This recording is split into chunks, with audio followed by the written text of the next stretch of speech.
Good morning. Assalamu alaikum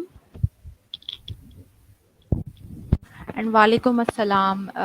First of all, tell me, am I audible to all of you? जो students online हैं please मुझे बताइए आवाज़ आ रही है मेरी और अपने जो बाकी फेलोज़ हैं उन्हें भी मैसेजेस कीजिए। नेक्स्ट लेक्चर का टाइम हो चुका है तो जल्दी जल्दी से ज्वाइन कर लें और प्लीज़ मुझे बताइएगा मेरी आवाज़ आ रही है आप सबको।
ओके बेटा, थैंक यू फॉर इन्फॉर्मिंग मी। जल्दी-जल्दी से अपने क्लास फेलो से भी कहिए जॉइन कर लें, बहुत कम स्ट्रेंथ है, जस्ट 8 स्टूडेंट्स आर हियर। मैं 2 से 3 मिनट और वेट करूँगी, then we will start our lecture.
वालेकुम अस्सलाम, जैनेट, शबाना, कैसे हैं आप सब लोग, ठीक हैं?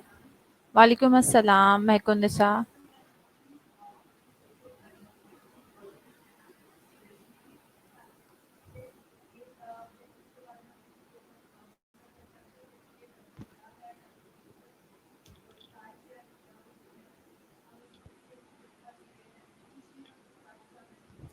वालेकुम अस्सलाम, अनीला एंड जेनिफर। वालेकुम अस्सलाम, केजिया।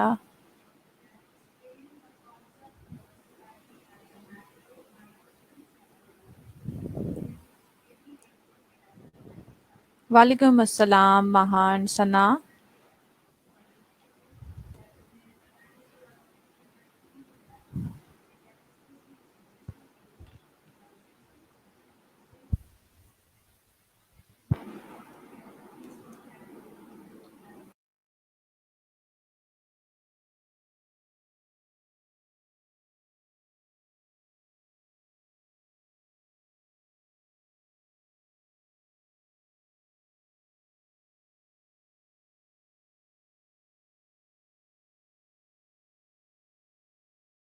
वालेकुम अस्सलाम, अरूज एंड मारिया।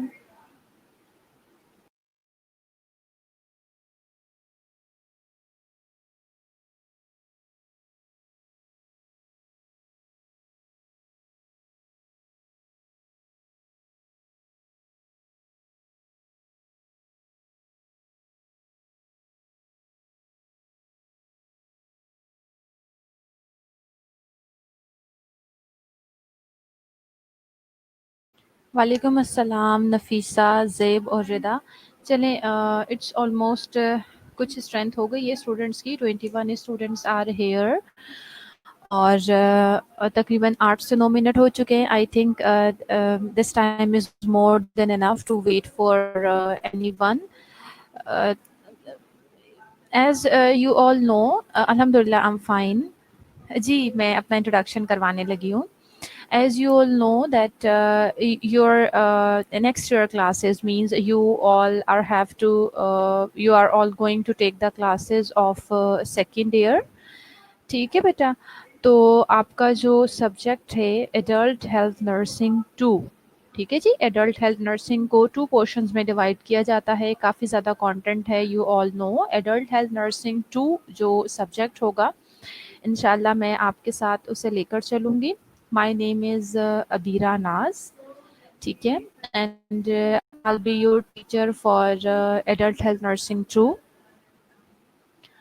आप सब स्टूडेंट जो हैं, एक ही रिक्वेस्ट है कि आपका, ऑल्दो ऑनलाइन क्लासेस का थोड़ा सा शायद आप लोगों को स्टार्टिंग में इशू होगा, समझ नहीं आएंगी चीज़ें। आप लोगों को जो भी इशू हो, कोई भी प्रॉब्लम हो, you all are most welcome.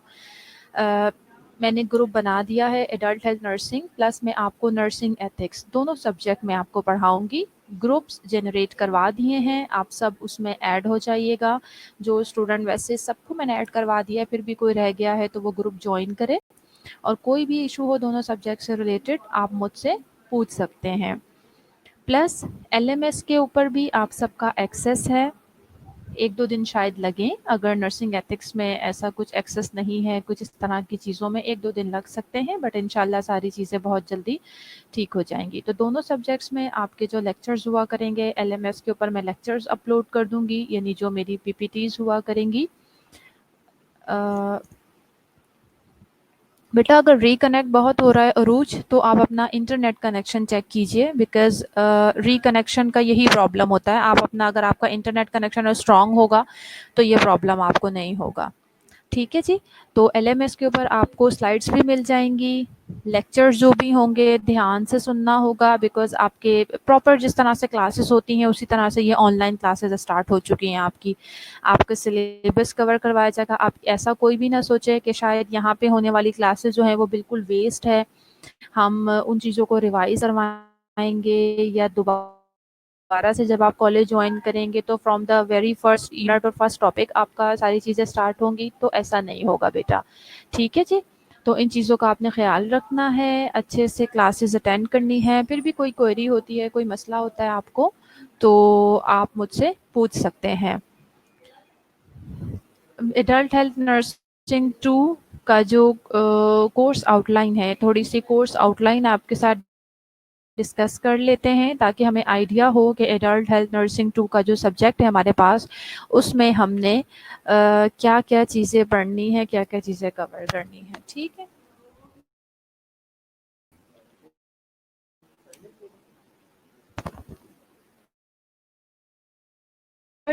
To में हमारे जो यूनिट्स होंगे, यूनिट 1 में हम पढ़ेंगे ऑर्थोपेडिक नर्सिंग, यानी उसमें आपकी ऑर्थोपेडिक से रिलेटेड जितनी भी चीज़ें होंगी, यानी हम उसकी सबसे पहले मस्कुलोस्केलेटल सिस्टम की एनाटॉमी फिजियोलॉजी को रिव्यू करेंगे, थोड़ी सी असेसमेंट पढ़ेंगे। उसके बाद जो मस्कुलोस्केलेटल सिस्टम से रिलेटेड जो जो प्रॉब्लम्स पेशेंट्स को, डिजीज़ या इंजरीज हो सकती हैं, उनकी वैसे तो पैथोफिजियोलॉजी आपका बिल्कुल अलग सब्जेक्ट है और डिटेल में पैथोफिजियोलॉजी आप उसी सब्जेक्ट के अंडर पढ़ेंगे, लेकिन एएचएन में भी मैं आपको थोड़ा सा, बिकॉज ये सब्जेक्ट्स ऐसे हैं कि साइड बाय साइड चलते हैं, तो यू ऑल आर रिक्वेस्टेड कि जैसे ही आपकी क्लासेस स्टार्ट हुई हैं, आपने, अगर आपको पैथोफिजियोलॉजी पढ़ाई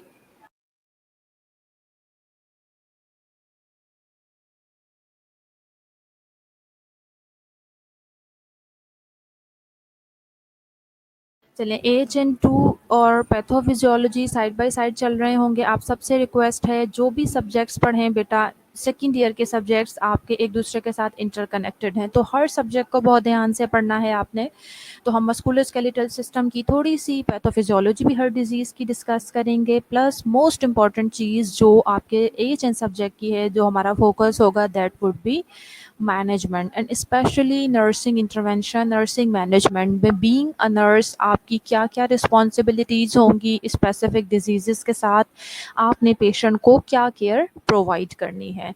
ठीक है जी। उसके बाद जो हमारा सेकंड यूनिट होगा that was about endocrine nursing. जो एंडोक्राइन नर्सिंग में हम क्या पढ़ेंगे, एंडोक्राइन नर्सिंग में हम अपने जो डिफरेंट डिजीज़ हैं जो कि एंडोक्राइन सिस्टम के अंडर आती हैं, हम उन्हें डिस्कस करेंगे, उनकी पैथोफिजियोलॉजीज़ को डिस्कस करेंगे, उसी तरह से पेशेंट के जो डिफरेंट डिजीज़ के साथ क्या साइन सिम्टम आ रहे होंगे वो डिस्कस करेंगे, और उसके साथ साथ हम उसकी नर्सिंग इंटरवेंशन और नर्सिंग मैनेजमेंट को भी डिस्कस करेंगे। जैसे हम डायबिटीज़ पढ़ेंगे कि डायबिटीज़ के साथ पेशेंट है तो वो क्या सिम्टम्स आपको दे रहा होगा, ठीक है, क्या क्या सिम्टम्स आ रहे होंगे, पेशेंट की मैनेजमेंट क्या होगी, प्लस थायराइड ग्लैंड है उसके क्या क्या डिसऑर्डर हो सकते हैं, हाइपरथायराइडिज्म, हाइपोथायराइडिज्म, उसे हम डिस्कस करेंगे। देन पैराथायराइड ग्लैंड है, पैराथायराइड ग्लैंड के जो डिजीज़ हो सकती हैं, हाइपो एंड हाइपर पैराथायराइडिज्म, उसे हम डिस्कस करेंगे। आफ्टर दैट एड्रीनल ग्लैंड से रिलेटेड जितने भी डिसऑर्डर हो सकते हैं उन्हें हम डिटेल में डिस्कस करेंगे। और उसके बाद जो हमारा थर्ड यूनिट होगा that was about neurological nursing. नाम से हमें समझ आ रहा है न्यूरोलॉजिकल नर्सिंग मींस हम जो हेड अपना जो ब्रेन है, ब्रेन और स्पाइनल कॉर्ड को डिस्कस कर रहे होंगे। उसमें हम देखेंगे एनाटॉमी फिजियोलॉजी, पहले हम थोड़ी सी रिव्यू कर लेंगे ब्रेन की और स्पाइनल कॉर्ड की। उसके बाद हम स्पाइनल कॉर्ड की जो इंजरीज हो सकती हैं उन्हें डिस्कस करेंगे वन बाय वन। उसमें हमारी बीइंग अ नर्स पेशेंट को क्या केयर प्रोवाइड करने की रिस्पॉन्सिबिलिटीज़ है वो हम पढ़ेंगे। इसके अलावा सीवीए जो सेरेब्रोवास्कुलर अटैक होता है उसे डिटेल में पढ़ना है हमने, ठीक है बेटा। उसके बाद सेंट्रल नर्वस सिस्टम से रिलेटेड जो डिजीजेज हो सकती हैं जैसे ब्रेन एब्सेस हो सकता है, एनकेफेलाइटिस हो सकता है, मेनिंजाइटिस हो सकता है, डिफरेंट टाइप ऑफ सीजर्स हो सकते हैं, गुलियन बेली सिंड्रोम है, मिस्थीनिया ग्रेविस है। इन सारी डिजीज़ की पैथोफिजियोलॉजी, इनके साइन सिम्टम्स और इनकी मैनेजमेंट हमने डिस्कस करनी होगी। इसी तरह से नर्व से रिलेटेड इश्यूज होते हैं बेटा, जैसे ट्राइजेमिनल न्यूरल्जिया हम पढ़ेंगे, माइग्रेन बहुत कॉमन है उसे हम पढ़ेंगे। फिर अल्जाइमर्स डिजीज़ आप सब ने नाम सुन रखा होगा, पार्किंसन डिजीज़ आपने नाम सुन रखा होगा। और इसी तरह से अगर कोई पेशेंट का जो कॉन्शियस लेवल है वो ऑल्टर्ड हो जाता है या किसी भी इंजरी की वजह से ब्रेन डैमेज हो जाता है, तो इन सारी प्रॉब्लम्स को हम वन बाय वन डिस्कस भी करेंगे और उनकी नर्सिंग मैनेजमेंट क्या होनी चाहिए उसे भी हम डिटेल में पढ़ेंगे। After that, beta, we will move towards unit 4, that would be cardiovascular disorder. Cardiovascular disorder में हमने क्या करना है, आपको इस नाम से पता लग रहा है कि हार्ट से रिलेटेड प्लस उसकी वेसल से रिलेटेड जितनी भी डिजीज़ होंगी, जितनी भी प्रॉब्लम्स होंगी हम उन्हें डिस्कस करेंगे, असेसमेंट पढ़ेंगे कार्डियोवास्कुलर सिस्टम की, डिफरेंट डिजीज़। कुछ एग्जांपल आपके सामने दे देती हूँ, जैसे एथेरोस्क्लेरोसिस हम पढ़ेंगे, आर्टीरियल जो एन्यूरिज्म होता है, डायलिटेशन जिसको कहते हैं वो हम पढ़ेंगे, वेरिकोज वेन हो सकता है, वीनस थ्रोम्बोसिस हो सकता है, फिर हाइपरटेंशन जो बहुत कॉमन है, और हार्ट के फंक्शंस अप एंड डाउन हो सकते हैं, जिसमें मोर स्पेसिफिकली हम हार्ट के लेवल के ऊपर जाके स्टडी करते हैं। पेरिकार्डाइटिस हो सकता है, मायोकार्डाइटिस हो सकता है, एंडोकार्डाइटिस हो सकता है। इसके अलावा कोरोनरी आर्टरी की डिफरेंट डिजीज़ हो सकती हैं, उन्हें हम डिस्कस करेंगे। फिर वॉल्व जो हार्ट के वॉल्व्स हैं उसके डिसऑर्डर हो सकते हैं, वॉल्वुलर डिसऑर्डर्स को हमने पढ़ना है, हार्ट फेलियर को हमने पढ़ना है, कार्डियक कंडक्शन जो सिस्टम होता है उसका, उसमें कोई प्रॉब्लम हो सकती है उसे पढ़ेंगे, हार्ट ब्लॉक को पढ़ेंगे, पेस मेकर के बारे में पढ़ेंगे वो क्या होता है। और इन सारी प्रॉब्लम्स के साथ जो हमारे पास पेशेंट होंगे उनकी नर्सिंग मैनेजमेंट, वैसे तो ओवरऑल हम मैनेजमेंट पढ़ते हैं लेकिन ज़्यादा हमारा फोकस क्या होता है, नर्सिंग मैनेजमेंट के ऊपर होता है, वो हमने पढ़ना है। नेक्स्ट हमारा यूनिट होगा पल्मोनरी नर्सिंग। पल्मोनरी नर्सिंग आपको नाम से समझ आ रहा है, पल्मोनरी नर्सिंग मींस आपका रेस्पिरेटरी सिस्टम, आपके लंग्स जो हैं उससे रिलेटेड जितनी भी डिजीज़ होंगी, जैसे बेटा अपर रेस्पिरेटरी ट्रैक के डिफरेंट इन्फेक्शंस होते हैं, sinusitis, pharyngitis, tonsillitis, lower respiratory tract infections होते हैं, इन्फ्लुएंजा, निमोनिया, पल्मोनरी टीबी। इसी तरह से ऑब्स्ट्रक्टिव लंग डिजीज़ हम पढ़ेंगे, एस्थमा है, सीओपीडी है, लंग कैंसर के बारे में पढ़ेंगे। यानी रेस्पिरेटरी सिस्टम से related, upper and lower respiratory system से रिलेटेड जो डिजीज़ होंगी उन्हें हमें पढ़ना होगा, और उनकी साइन सिम्टम और पैथोफिजियोलॉजी, मेडिकल मैनेजमेंट और क्या क्या इन्वेस्टिगेशन करवाई जाती हैं, प्लस नर्सिंग मैनेजमेंट को डिस्कस करेंगे। उसके बाद बेटा नेक्स्ट हमारा यूनिट होगा that was about eye and E N T nursing, यानी उसमें हमने आई से रिलेटेड जो डिसऑर्डर होंगे जैसे ओटाइटिस मीडिया हो गया, मेस्टोइडाइटिस हो गया, आईज और नोज, थ्रोट, ईयर, इन सारी चीज़ों के बारे में हमने इसमें डिस्कस करना होगा। जैसे डेविएटेड नेजल सेप्टम होता है, लेरेंजाइटिस हो गया, आईज के डिफरेंट इन्फेक्शंस होते हैं, सिंपल इन्फ्लामेशन होती है आईज की, वो हमने पढ़ना है। रेटिनल डिटैचमेंट, कैटरैक्ट, बर्न्स हो सकते हैं, ठीक है जी। इन सारी चीज़ों को हमें पढ़ना होगा, और इसके साथ साथ कि इनकी जितनी भी इन्वेस्टिगेशंस हैं उन सारी चीज़ों को हमने साथ पढ़ना होगा कि क्या क्या इन्वेस्टिगेशन हो सकती हैं इसकी, क्या नर्सिंग मैनेजमेंट होगी, और इसके अलावा आपकी कुछ नर्सिंग स्किल्स होंगी। वो तो ऑब्वियसली जब इंशाल्लाह आप दोबारा आएंगे और ज्वाइन करेंगे तो हम आपकी जो सेकेंड ईयर के AHN के कोर्स के अंडर जो नर्सिंग स्किल्स इंक्लूड हो रही होंगी, हम उन नर्सिंग स्किल्स को जो है वो आपको स्किल लैब में सिखाएंगे भी, और उसमें जो है हम आपको परफॉर्म भी करवाएंगे, चेकलिस्ट भी प्रोवाइड करेंगे। वो आपका प्रैक्टिकल वर्क होगा, वो इंशाल्लाह जब आप दोबारा कॉलेज ज्वाइन करेंगे तो तब होगा। ये थोड़ा सा ओवरव्यू देना इसलिए ज़रूरी था बेटा कि जो हमारा कोर्स कंटेंट है वो भी स्टूडेंट्स को अंदाज़ा होना चाहिए, बच्चों को पता होना चाहिए कि हमने क्या-क्या चीज़ें पढ़नी है। अब इसमें 1-2 इम्पॉर्टेंट चीज़ें पहले से मैं क्लैरिफ़ाई कर दूँ सबको।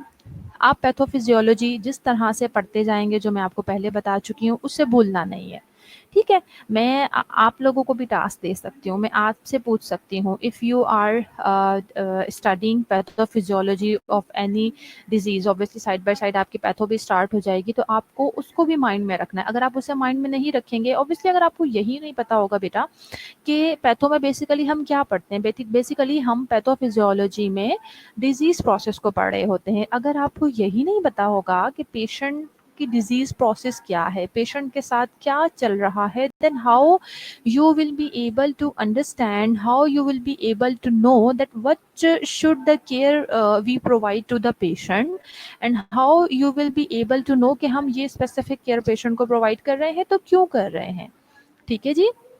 तो तमाम सब्जेक्ट्स को हम साथ लेके चलेंगे। और अब जैसे you all have been gone through anatomy and physiology in your first year, तो आज तो आप बहुत शॉर्ट पीरियड था, हम इतना ज़्यादा डिस्कस नहीं कर सके, लेकिन अब आपके पास आप सबके लिए टास्क हुआ करेगा कि जो भी आपका लेक्चर है आप सब ने पोस्ट रीडिंग करना है।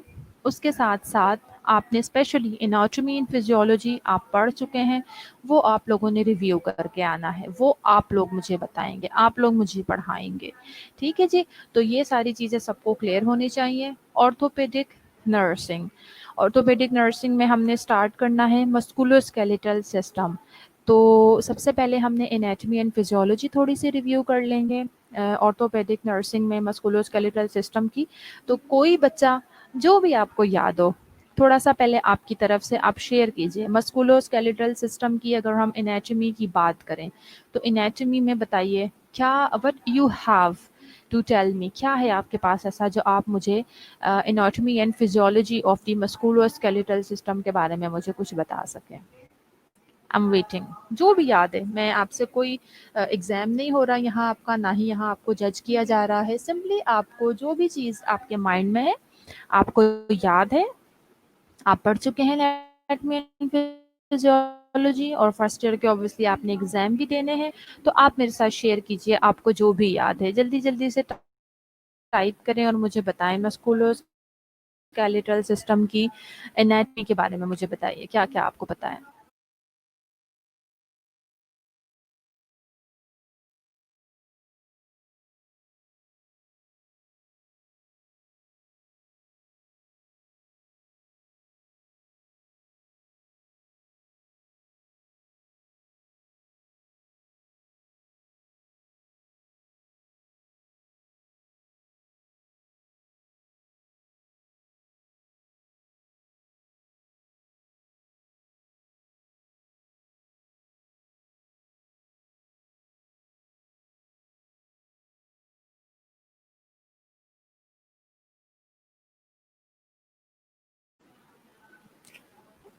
ओके, टाइप्स ऑफ बोन्स और मसल, बोन्स, जॉइंट। ये क्या लिखा है बेटा ज़ेब, मुझे समझ नहीं आ रही है आपके। अच्छा, आपने लिखा है अरोज ने, muscles, bone, tendon, ligament, joint all are type of musculoskeletal system, part of musculoskeletal system. ठीक है रोज, गुड। ज़ेब आपकी मुझे बात समझ नहीं आ रही बेटा, मसल्स के बाद आपने क्या लिखा है मुझे समझ नहीं आ रही, बाकी आपने जो लिखा है ठीक है, गुड। मोहम्मद तलहा ने हमें बताया है कि anatomy is basically the study of structure and physiology the study of function. Good Talha, आपकी डेफिनेशन बिल्कुल ठीक है, बट माय क्वेश्चन इज कि what you people know about the anatomy of musculoskeletal system, मुझे वो बताइए। अच्छा, और किस बच्चे ने? निम्रा ने बताया है muscles and bone of the body which is necessary for the support and framework of the body, bones are also very important in the production of blood. Good Nimra. Ayesha, musculoskeletal system is divided in axial and appendicular skeleton. Good Ayesha. ठीक है ज़ेब, आपने muscles लिखा था। Nafisa, first we divide skeletal system into two appendicular and axial skeleton. ठीक है, good good Nafisa. Ramin ने हमें क्या बताया है? Musculoskeletal system consist of bones, skeleton, joint and skeletal muscles. ठीक है, गुड। यानी कुछ ना कुछ चीज़ें जो हैं बच्चों को याद हैं। गुड, अच्छी बात है।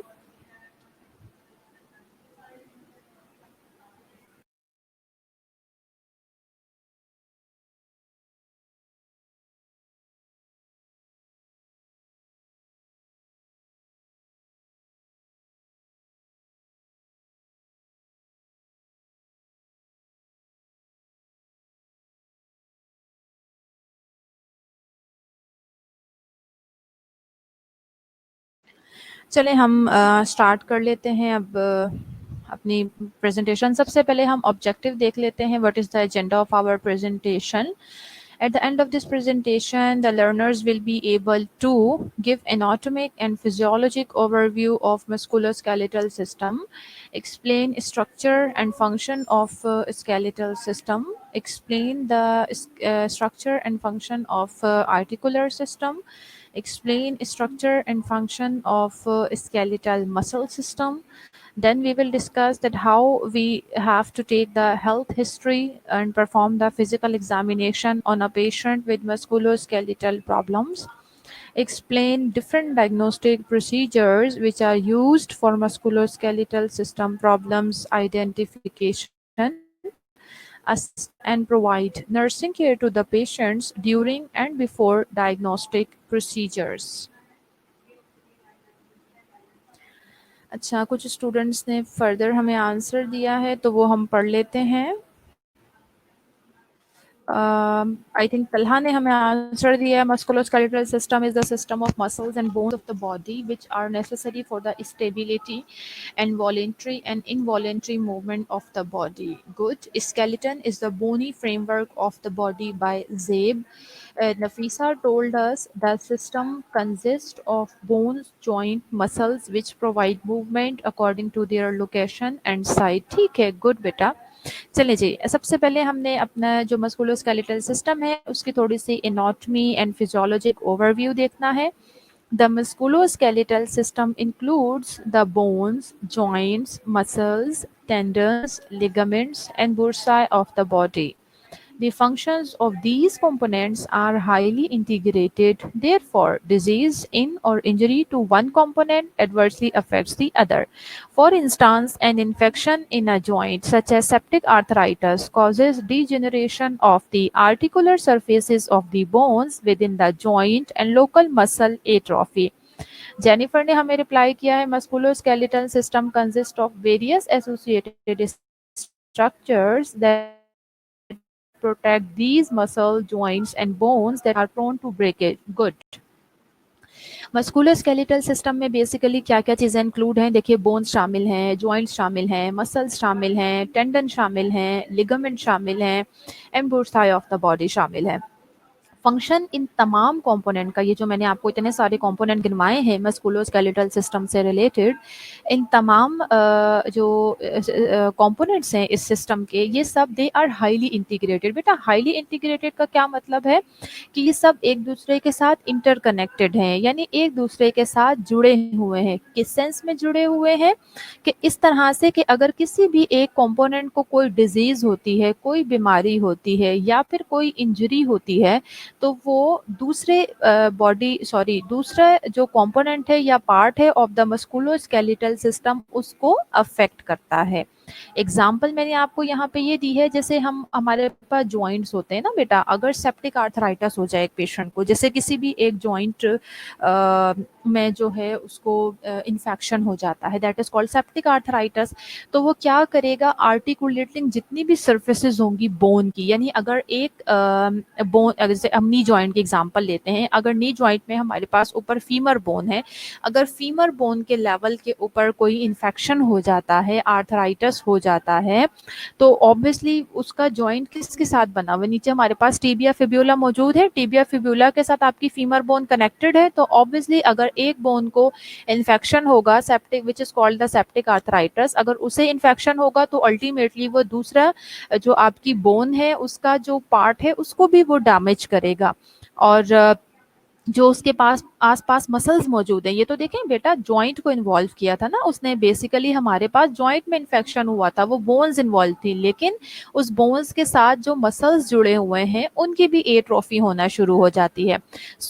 हमें ये चीज़ अंडरस्टैंड हो गई कि जो मस्कुलोस्केलेटल सिस्टम है, हमने ये पढ़ लिया कि उसमें कौन कौन सी चीज़ें जो कंपोनेंट है वो इन्वॉल्व हैं, और उसमें दूसरा ये है कि जितने भी कंपोनेंट है एक दूसरे के साथ वो इंटरकनेक्टेड होते हैं, और किसी भी एक कंपोनेंट को अगर कोई डिजीज होगी या इंजरी होगी तो वो दूसरे सिस्टम को भी डैमेज करेगा, दूसरे उस सिस्टम के दूसरे कंपोनेंट को भी डैमेज करेगा।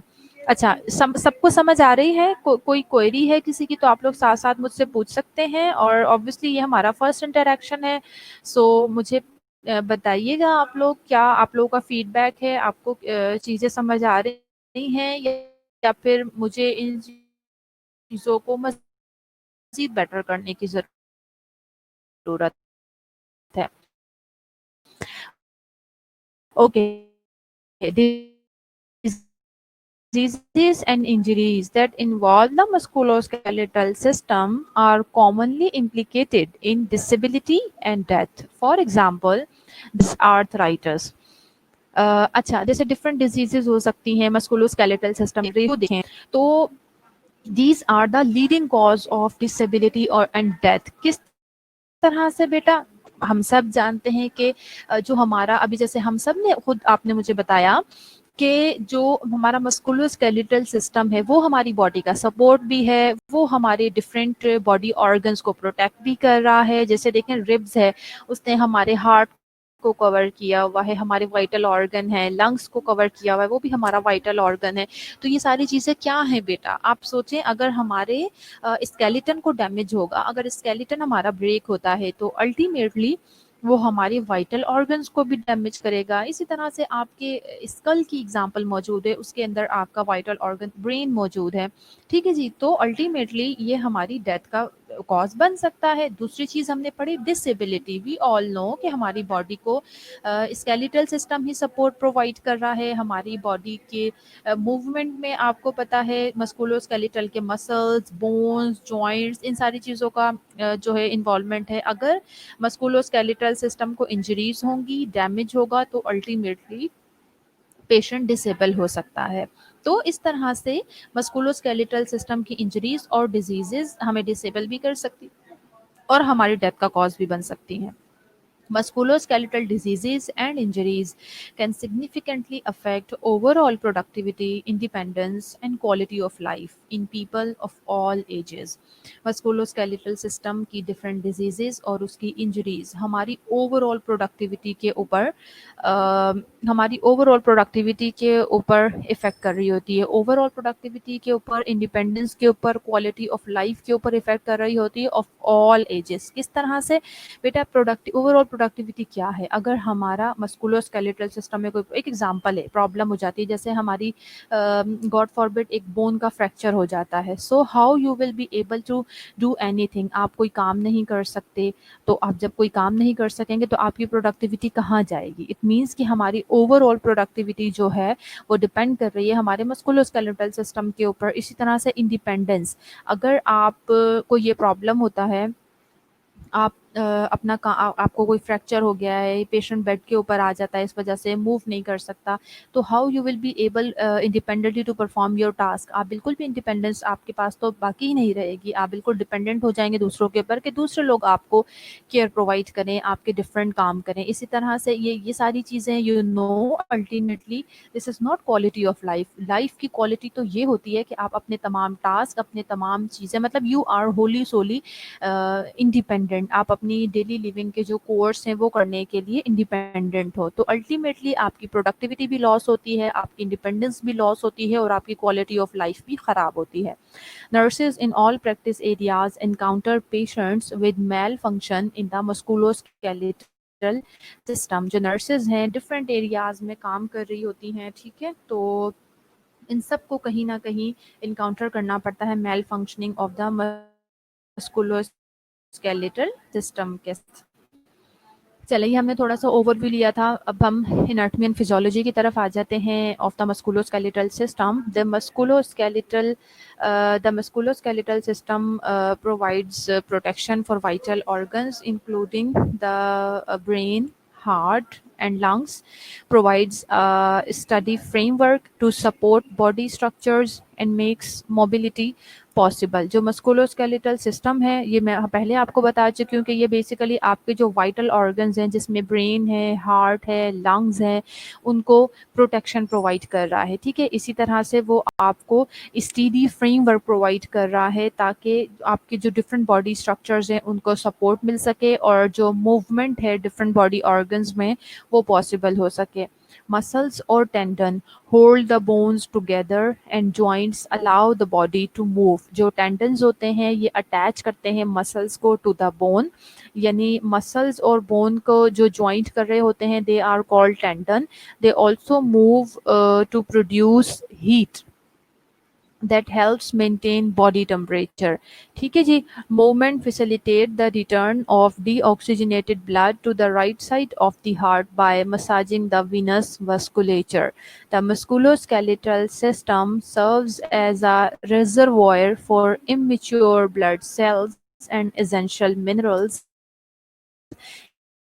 including calcium, phosphorus, magnesium and fluoride. More than 90%। ये समझ आ गया कि मसल्स हैं, टेंडन्स हैं जो अटैच कर रहे होते हैं उनके साथ, दे आर कॉल्ड टेंडन। काम क्या है इनका? मूवमेंट भी करवा रहे हैं, बॉडी टेम्परेचर भी मेंटेन रख रहे हैं, ठीक है। और मूवमेंट की वजह से ऑब्वियसली जो ब्लड, आपको पता है ये सारी बातें कि जो हमारे पास बेड रिडन पेशेंट होते हैं उनको एक्सरसाइज करवाते हैं बिकॉज वो मूव नहीं कर सकते, वो मूव नहीं करेंगे तो जो ब्लड है स्टैटिक पोस्ट खतरा होता है, क्योंकि ब्लड का वीनस रिटर्न नहीं हो रहा होता, ब्लड की सर्कुलेशन बॉडी में अच्छे से नहीं हो रही होती है। ब्लड की सर्कुलेशन कैसे पॉसिबल होती है? अच्छी ब्लड की सर्कुलेशन तभी पॉसिबल होती है जितना ज़्यादा इंसान एक्टिव होगा, मूव करेगा, तो उतना ही ज़्यादा आपके लिए, मतलब आपकी जो बॉडी है उसमें आपका जो ब्लड है वो अच्छा सा सर्कुलेट करेगा। इसके अलावा मस्कुलोस्केलेटल क्या काम कर रहा है? हमारे लिए रिजर्वॉयर का काम कर रहा है, इमेच्योर ब्लड सेल्स को जमा कर रहा है। इसके अलावा जितने भी हमारे बहुत सारे एसेंशियल मिनरल, स्पेशली आपको पता है बोन के अंदर कैल्शियम, फॉस्फोरस और मैग्नीशियम, फ्लोराइड, ये चीज़ें एब्जॉर्ब होती हैं, इन्हीं की वजह से बोन जो है वो हार्डन होती है, ठीक है जी। और 98% हमारे जो बॉडी की कैल्शियम होती है that is present in bone, because we know, हम बेशक ब्लड में हमारा कैल्शियम मौजूद होता है, लेकिन आपको पता है कि बेसिकली कैल्शियम का काम आपकी बोन्स और जो side by side magnesium, fluoride भी ज़रूरी हैं, आपकी बोन और टीथ को मजबूत करना, उनको स्ट्रेंथन करना होता है। तो ऑब्वियसली उनकी वहाँ पर जो यानी एब्जॉर्प्शन होती है कैल्शियम की, वो आपकी बोन के अंदर ही हो रही होती है। चलिए जी, ये हमने जो है यहाँ पे कोशिश की है थोड़ा सा बोन्स को, हमने डिफरेंट टाइप की जो बोन्स हैं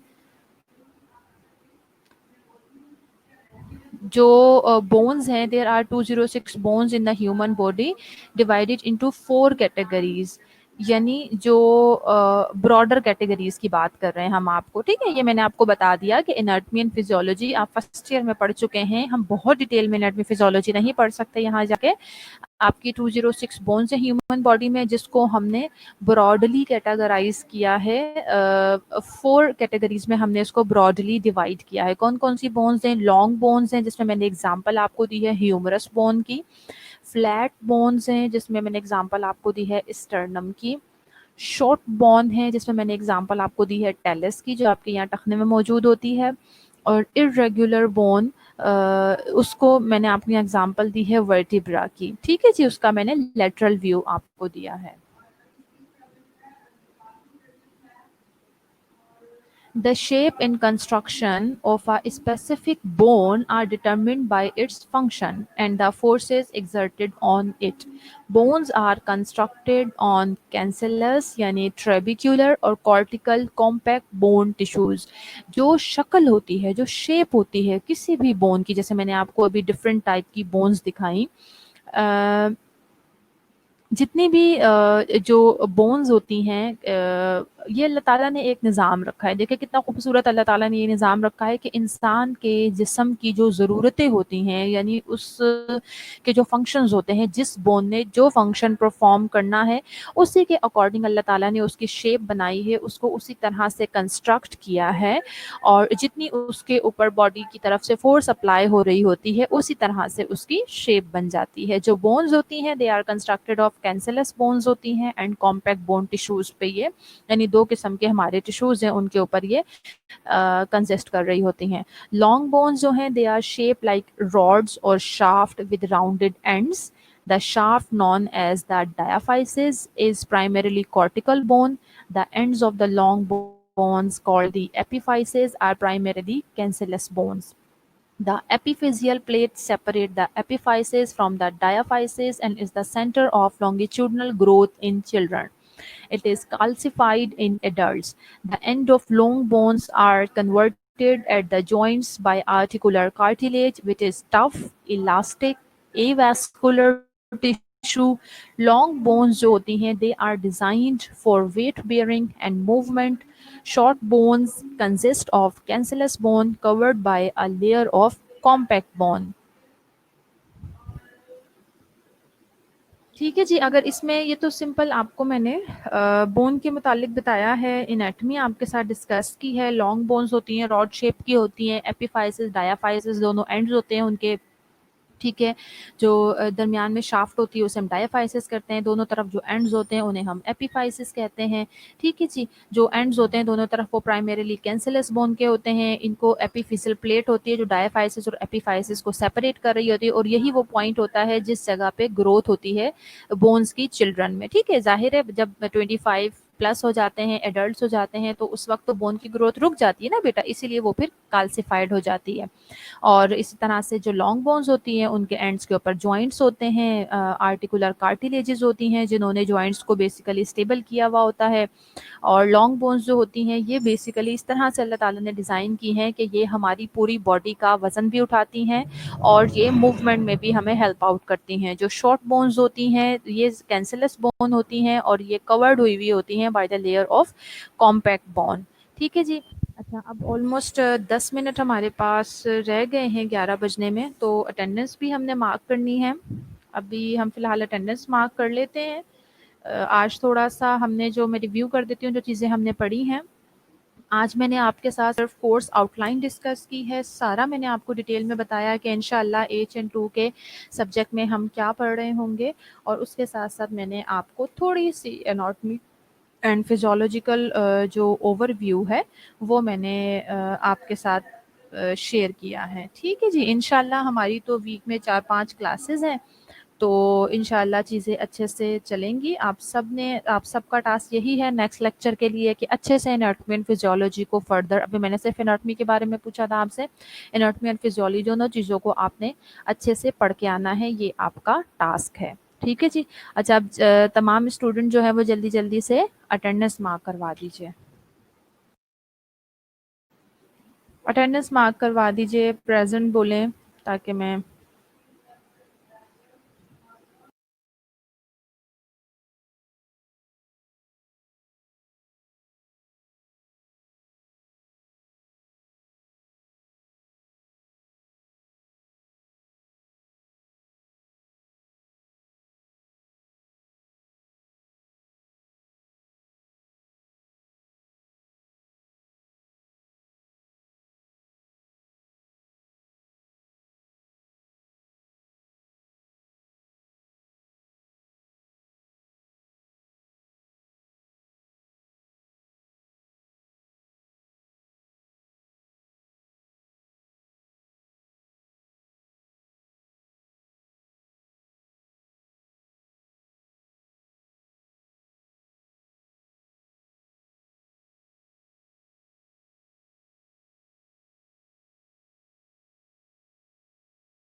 रिदा आप पूरा क्या बोल रही थी तो आप क्या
जी बेटा, मैं बोल नहीं रही थी इसलिए आपको मेरी आवाज़ नहीं आ रही। अच्छा, अब मेरे पास तो बहुत कम स्टूडेंट शो हो रहे हैं। 31, 1 2 3 4 5 6 7 8 9 10 11 12 13 14 15 16 17 18 19 20 21 22 23 24 25 26 27।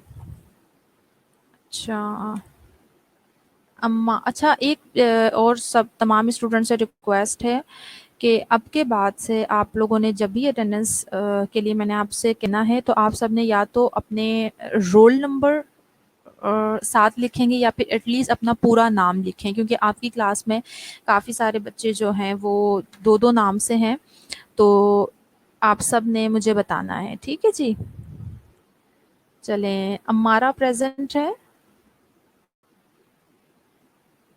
आयशा प्रेजेंट है,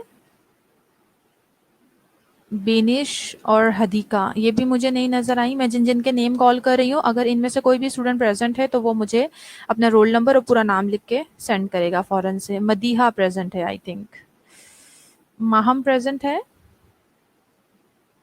मदीहा है, माहम, माहम प्रेजेंट है, माहम और महानूर, माहम और महानूर प्रेजेंट हैं क्या?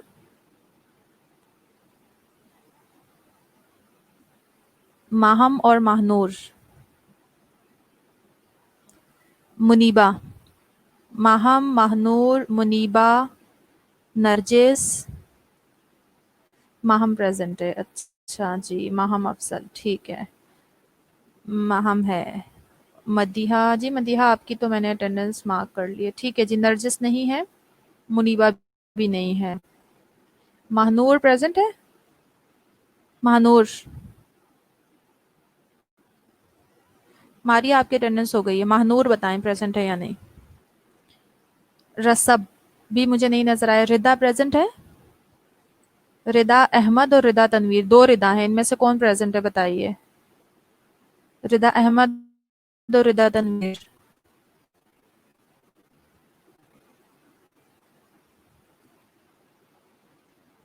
रिदा अहमद और रिदा तनवीर। रुकैया भी प्रेजेंट नहीं है। सबा परवेज भी प्रेजेंट नहीं है। सायरा भी मुझे शो नहीं हो रही। शहबाज भी मुझे शो नहीं हो रहा। जैनब, शबीर, रिदा अहमद 36। ठीक है बेटा, नेक्स्ट टाइम आपने अपने नाम के साथ रोल नंबर जरूर लिखना है, ठीक है जी। रिदा अहमद है, ठीक है। जैनब शबीर प्रेजेंट है क्या? जुनैरा नसीम भी प्रेजेंट नहीं है, मुझे शो नहीं हो रही। और फिजा भी शो नहीं हो रही और अक्सा भी शो नहीं हो रही, ठीक है जी। चले, अक्सा प्रेजेंट है। सतम सी, रोल नंबर बताएं बेटा साथ साथ। सना, कौन सी सना?